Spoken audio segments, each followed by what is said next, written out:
Tamil tech today channel பார்வையாளர்களுக்கு வணக்கம். தமிழகத்தில் பெண்களின் பாதுகாப்பிற்காக 181 இலவச தொலைபேசி எண் நாளை முதல் அறிமுகம் செய்யப்பட உள்ளது. நாடு முழுவதும் பெண்கள் பாதுகாப்பிற்காக 181 என்னும் இலவச தொலைபேசி எண்ணை கடந்த சில ஆண்டுகளுக்கு முன்பு மத்திய அரசு அறிமுகப்படுத்தியது குறிப்பிடத்தக்கது. டெல்லி, குஜராத் உள்ளிட்ட ஒரு சில மாநிலங்களில் மட்டும் இந்த சேவை தற்போது செயல்பாட்டில் உள்ளது.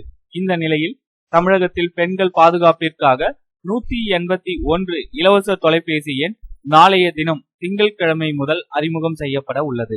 குடும்ப வன்முறை, வரதட்சணை கொடுமை, பாலியல் துன்புறுத்தல், உடல் மனநல பாதிப்புகள், பெண்களுக்காக அரசு செயல்படுத்தும் திட்டங்கள், பள்ளிகள் கல்லூரிகளில் வழங்கப்படும் ஸ்காலர்ஷிப்புகள் உட்பட குழந்தைகள் முதல் பெரியவர் வரை பெண்களுக்கு தேவையான உதவி மற்றும் பாதுகாப்புக்கு இந்த எண்ணை அழைக்கும் வகையில் விரிவான ஏற்பாடுகள் செய்யப்பட்டுள்ளது.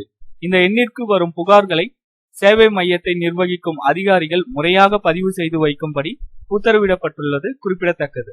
குறிப்பிட்ட பிரச்சனைக்கு தீர்வு கண்டவுடன் குறிப்பிட்ட கால இடைவெளிக்கு பிறகு மீண்டும் அந்த பெண்ணின் நிலை என்ன என்று ஆராய்ந்து பிரச்சனைகள் தீர்க்கப்பட்டு விட்டதா என்பதை உறுதி செய்ய வேண்டும் என்று சமூக நலத்துறை உத்தரவிட்டுள்ளது. இந்த சேவை மையத்துடன் காவல்துறை, மருத்துவம், சட்ட உதவிகள், கவுன்சிலிங் ஆகிய துறைகளும் ஒன்றிணைக்கப்பட்டுள்ளது.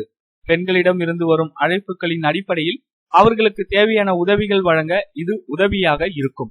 இந்த 181 இலவச தொலைபேசி எண் சேவையை தலைமை செயலகத்தில் முதல்வர் அவர்கள் நாளை துவங்கி வைக்கிறார் என்ற தகவல் தற்போது வெளியாகி உள்ளது. இந்த தகவலை உங்களுடைய நண்பர்கள் அனைவருக்கும் தெரியப்படுத்துங்க. இந்த தகவல் உங்களுக்கு உபயோகமா இருந்தா இந்த வீடியோக்கு லைக் கொடுங்க. சேனல் பிடிச்சிருந்தா சப்ஸ்கிரைப் பண்ணுங்க. நன்றி, வணக்கம்.